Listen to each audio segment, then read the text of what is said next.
Welcome back to the Surveying the Pulse of Long Island event with HIA-LI. I'm Eliud Custodio with Turn1 Studio, and I have the pleasure of sitting with Kevin Santacroce from ConnectOne Bank. Kevin, welcome. Great to be here. So we're here for the unveiling, if you will, the results of the economic survey, which is super exciting. Sure. So I'm asking everyone to start, what do you expect to hear? What do you want to hear for the outlook for 2026? I think depending on when the survey was taken, it's certainly information and events change so quickly. I think at the time that the survey was taken, there was a lot of conversations about tariffs and things of that nature. Right. A lot of that I think has calmed down. So I would anticipate that 2026 we're going to see a little bit more stabilization, and I think the pulse, if you will, is that people are ready to get back to business. Okay. There certainly are a lot of noise out there still, but inflation is still a concern. But we see at the bank, we're very optimistic about 2020. So do you think money that's been sitting on the sidelines is ready to get active? Yeah, okay. and look, after the pandemic, you have to remember the government flooded the economy with a lot of money. Right. So some of the companies that survived, we see them having great liquidity, and they're willing to look and expand, but I think they're looking for more, as I mentioned, stabilization. They have to have that confidence that there isn't going to be another major event or something like that, so that maybe they're going to spend some money as opposed to keeping in the coffers a little bit. Yeah, well, that would be terrific. Yeah. So how do tariffs affect banking? Well, certainly the banking is really a good cross-section of all economies, if you will, because we have over 3,000 clients on Long Island.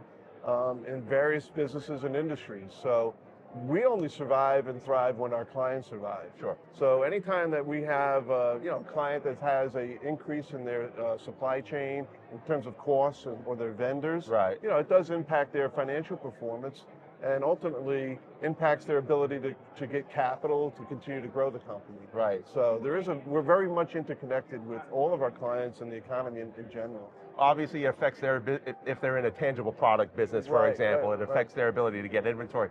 Does it also increase your sensitivity from a lending perspective if you know they might have challenges getting product? Absolutely. Okay. One of the biggest things when you're lending money is you want to look at the entire complexity of a business. So the acumen of the management team and the ownership and their ability to address all kinds of issues is certainly one of the facets that we look at really hard. And that's why having a relationship with a bank is so important. Because if you have a bank that understands that management team or the ownership team, there's a development of confidence. You develop confidence in their ability, regardless if it's tariffs, if it's interest rates, if it's labor costs, whatever it is. If you have that relationship and you see that they're able to navigate and have that history, that's a big part of how we make our decisions. Right. Yeah, don't be anonymous with your banker. Exactly. No, it's the worst thing. So I'm hearing a lot. Let me back this up. I heard a lot in 2025 about labor concerns, shortages and whatnot, younger generations not being involved in certain industries as they were traditionally. Looking into 2026, what are you seeing as it affects your business? So for our business, we're very fortunate. We don't have a lot of those concerns. Excellent. Why is that? Well, two things. I think one is we've really fostered a strong culture at our bank. Okay.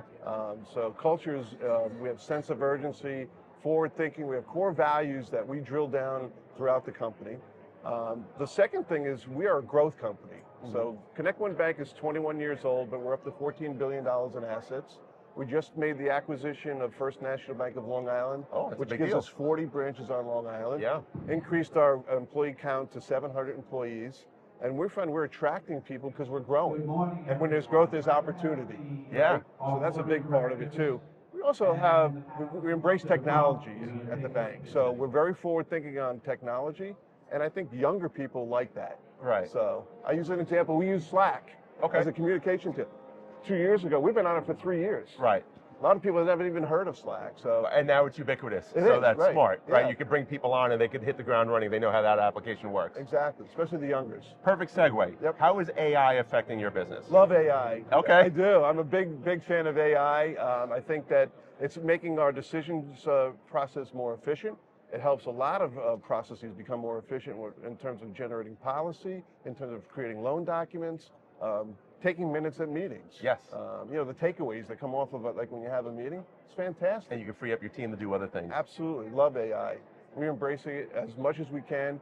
One of the things we're trying to do is create our own internal AI, because obviously we have sensitive information. Right. So we're in that process right now, so that's the next step, but we're full-blown ahead on AI. That's fantastic. In I fact, love it. I used AI to answer all my questions today. Really?